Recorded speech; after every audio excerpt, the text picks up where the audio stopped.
Hi Olga, in this video I'll show you how to solve the problem in Post-it online. So we have this problem over here, and then you have two equations. The first one says P equals 30 minus 0.2 QD, and the second one says P equals 20 plus 0.2 QS. Now QD and QS, QD is your quantity demanded, and then QS is your quantity supplied. So now with these two equations over here, you have your demand curve and supply curve. Let's solve this one by one. So the first one says solve the equations to determine the equilibrium price, and the second one says to solve the equation for the equilibrium quantity. We can do these two together since we have a linear equation system over here. So the two equations we have P equals to 30 minus 0.2 QD, and then P equals to 20 plus 0.2 QS. And then see over here it says that your QS equal to QD. Now that's one of the conditions for equilibrium. That means at equilibrium intersection, your quantity supplied is equal to quantity demanded. And with this two part over here, we can use to solve this equation over here. There are two ways to approach it. You can rewrite these equations in terms of prices and equal to the QD by itself, or you can just use the equation as is. Now, I would like to use the equation as is because it's already set up for you, so it's less work. So to solve that, we just ignore this QD and QS and just call them Q instead. So we just have two equations like this. So 30 equal to P equal to 30 minus 0.2 Q, and then P equals to 20 plus 0.2 Q. So just very simple. Now with two unknown variables and two linear equations, we can solve this, and then we can set this equation equal to each other since you have the same P over here. So on the left we have 30 minus 0.2 Q, and then on the right is 20 plus 0.2 Q.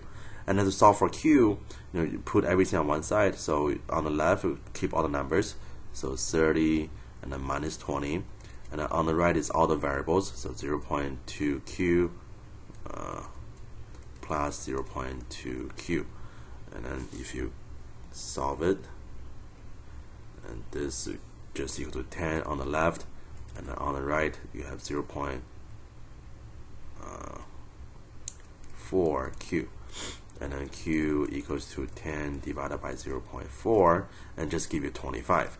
So quantity supplied equal to quantity demanded, and then they both just equal to 25 now. Okay. And then to solve for price, we can use any of these two over here.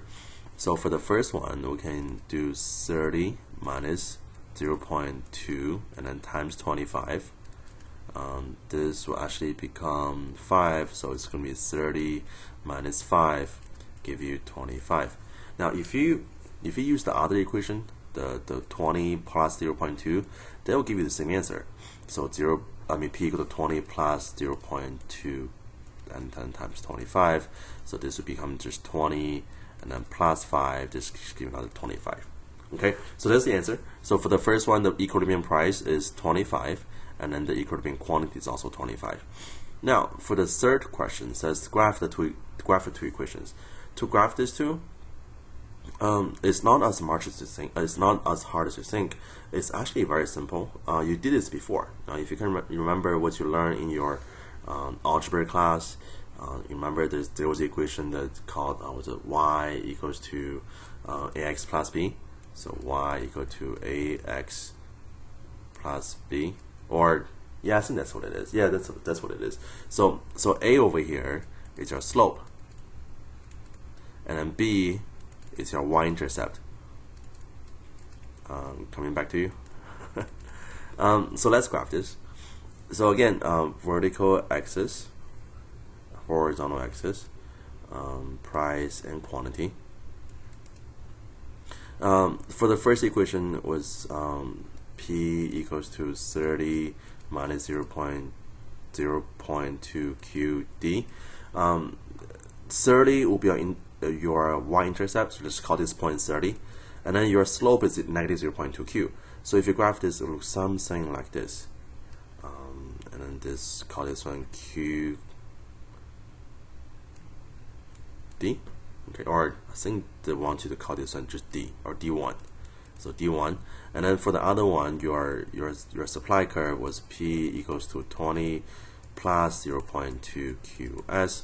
So 20 will be somewhere over here, and then go upward. This one will be S1, and then this intersection over here, let's call this point 20. Now this intersection is 25. That's our equilibrium price. That's the answer for part number 1. And then this equilibrium quantity is also 25. Now 25. That's your equilibrium quantity as well. Okay, so equilibrium price at 25, equilibrium quantity at 25. So that's the answer. Alright, so that's how you graph number 3. Now for number 4, I look at the question. Actually, we need some more information to answer it.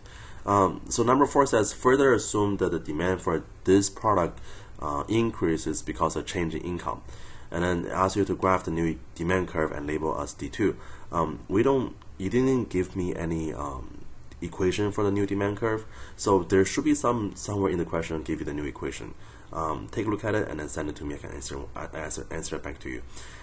But if you try to do it by yourself, when you draw the new demand curve, I'm guessing the new demand curve will be somewhere over here, like this. So D1, D2, because when demand shift to the right, there's an increase in demand.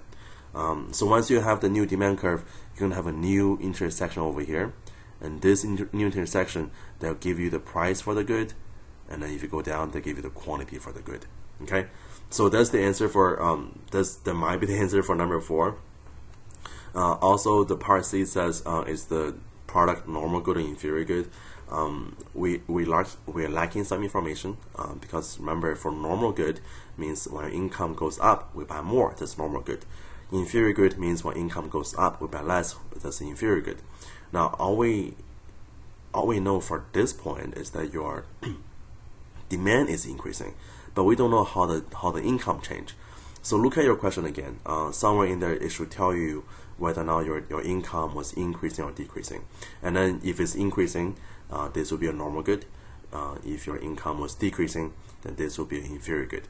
Okay, so that's the answer for the question you posted. If you have any further question, just send me an email or just reply back on the posting again, and we're more than happy to help you answer the questions. All right, good luck.